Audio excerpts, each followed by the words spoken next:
हम मानसिक रोगों की चर्चा करते आ रहे हैं, जिसमें ये संसार अब उलझता जा रहा है, क्योंकि पाप बहुत बढ़ रहा है। पाप का इफेक्ट मनुष्य के मन को निर्बल कर रहा है, वीक कर रहा है, प्रेशर में ला रहा है, उसकी सहन शक्ति को धूमिल कर रहा है। हम जब ईश्वरीय ज्ञान लेते हैं, तो हमें नए थॉट्स मिलते हैं, हमें इस संसार की रचना के बारे में सीक्रेट्स का पता चलता है। हमारे साथ जो कुछ हो रहा है उसके जिम्मेदार हम हैं, इसका पता चलता है। लेकिन इसका अर्थ ये नहीं अपने को ब्लेम करते करते बिल्कुल हताश निराश कर दे, हाय मैंने ये क्या किया। हम चर्चा कर आए हैं, हमें जो पास्ट हो गया उसको भूल जाना है, वर्तमान में ईश्वरीय सुखों में रहना है। हम ईश्वरीय मार्ग पर, राजयोग के पथ पर स्वमान का बहुत अच्छा अभ्यास करते और सिखाते हैं। स्वमान बहुत महान विचार हैं, जिसकी संसार को बहुत जरूरत है, क्योंकि जो विचार हम करते हैं उसकी एनर्जी हमारे पूरे शरीर में फैलती रहती है। ध्यान देंगे इस बात पर। हमारे विचार केवल विचार नहीं, हमारे शरीर का निर्माण कर रहे हैं, हमारे चारों ओर के वातावरण का निर्माण कर रहे हैं। उसे प्योरीफाई करें या भारी कर दें, उसे हल्का करें या खुशियों से भर दें, उमंग उत्साह से भर दें या निराशा से भर दें, ये हमारे विचारों पर निर्भर करता है। इसलिए ईश्वरीय ज्ञान के द्वारा, देखिए हम लोग तो रोज ईश्वरीय ज्ञान सुनते हैं सवेरे सवेरे। लगभग सभी सेवा केंद्रों पे 7 से 8 ईश्वरीय ज्ञान की क्लासेज होती हैं। सवेरे ही हमें सुंदर विचार मिल जाते हैं। उन विचारों का इफेक्ट हमारे ब्रेन पर, हमारी हेल्थ पर, हमारे काम धंधों पर बहुत कुछ आता है।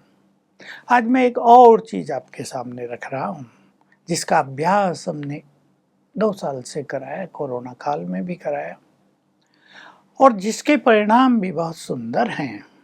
यह आध्यात्मिक बात है। ये पूरी तरह से भावनात्मक विषय है, लेकिन अंधविश्वास का विषय नहीं है। हम आपको कई बार कह आए हैं कि इस समय निराकार परमात्मा, देहधारी नहीं, कोई देवता नहीं, कोई मूर्ति नहीं, जो निराकार है, जो अशरीरी है, वो इस संसार में आकर इस युग को बदलने का अपना दिव्य कार्य कर रहे हैं। उन्होंने ही एक बहुत सुंदर विधि और बता दी राजयोग के द्वारा। भोग लगाना, भोग लगाओ भोग ना मिटाओ। भगवान को बहुत प्यार से भोग लगाना। वो अभोक्ता है, वो कुछ भी नहीं खाता, देह ही नहीं है तो खाएगा कहाँ से। लेकिन उसके प्रति ये सम्मान है, उसके प्रति ये प्यार है। जैसे मूर्तियां भी कुछ खाती थोड़ा ही हैं, भोग लगता है। कई जगह तो 3 बार भोग लगता है, कई जगह 5 बार भी भोग लगता है। आपको सुनकर आश्चर्य होगा, 1-2 बार तो सब जगह ही लगता है। वो खाती नहीं है, लेकिन हम अपना प्यार और सम्मान उन्हें अर्पित करते हैं। खाते तो फिर पुजारी या बाहर के लोग ही हैं। भगवान इस समय साकार रूप में, प्रत्यक्ष रूप में हमारे समक्ष उपस्थित है। वो हमारी हर चीज को स्वीकार करते हैं। भक्ति में हम भावनाओं से उसकी मूर्तियों को बहुत कुछ करते रहे। वो केवल भावनात्मक विषय था, अब वो प्रैक्टिकल में है। अब हम उसे सामने से भोग ऑफर कराते हैं, तो हमने देखा कईयों की भोगनाएं समाप्त हो जाती हैं, कईयों के कार्यों में आए हुए बड़े बड़े विघ्न नष्ट हो जाते हैं।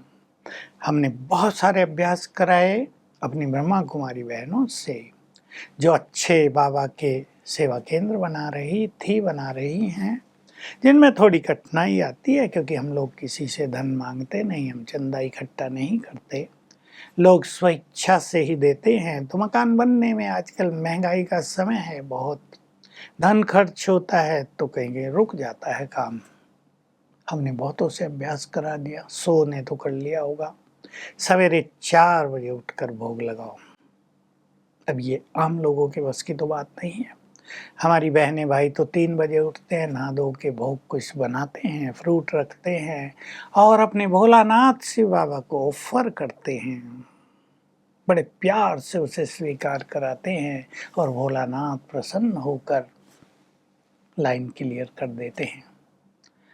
बहुत बहनों ने तो तब तक भोग लगाया डेली जब तक उनका सेवा केंद्र बनकर तैयार नहीं हो गया। सब काम निर्विघ्न हो गया, सहज आता रहा। कहाँ से पैसा आ रहा उनको भी समझ में नहीं आया। कार्यों में आने वाले सभी विघ्न नष्ट होते गए।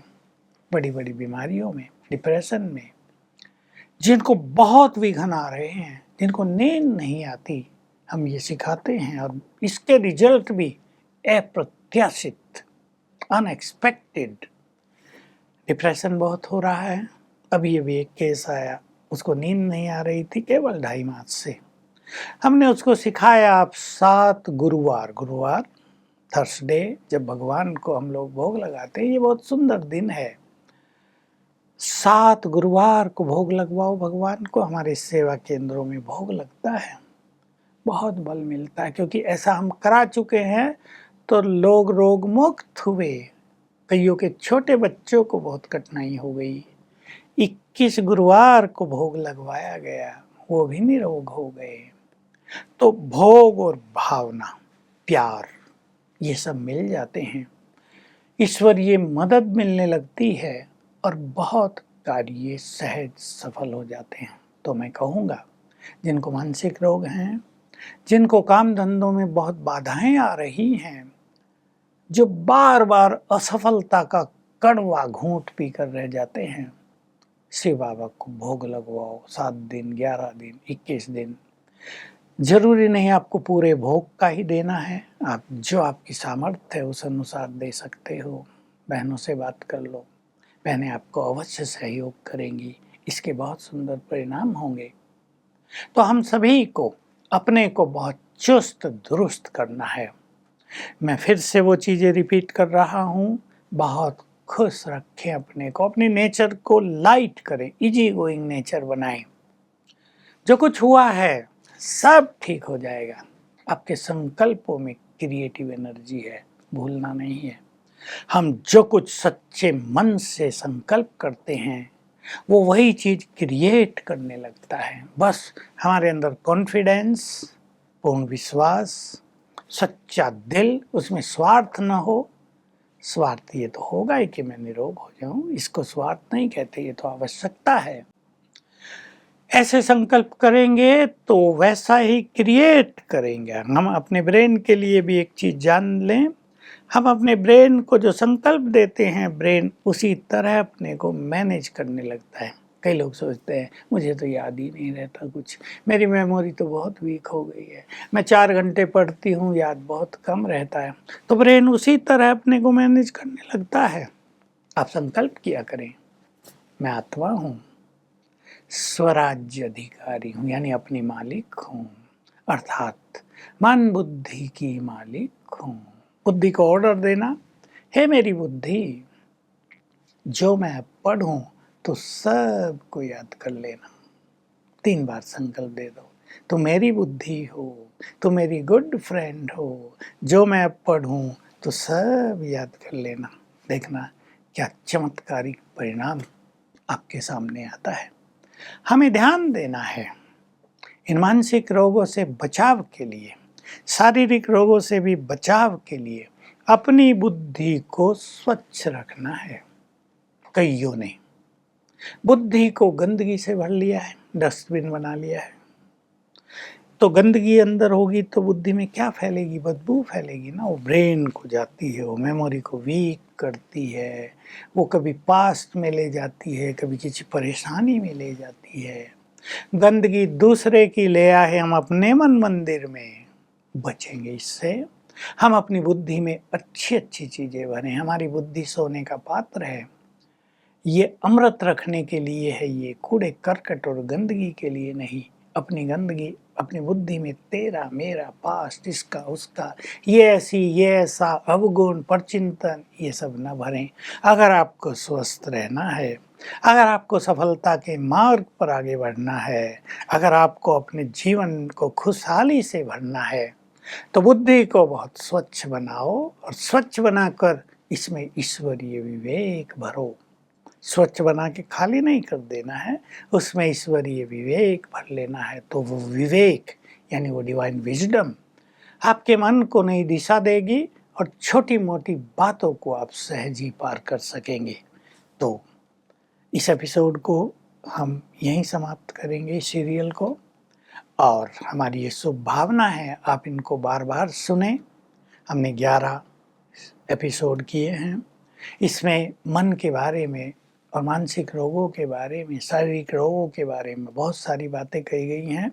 आप उनको अपने जीवन में अपनाओ, आपका भविष्य भी सुंदर होगा, आपका परिवार भी सुखदायी होगा और आप खुशियों में डांस किया करेंगे। ओम शांति।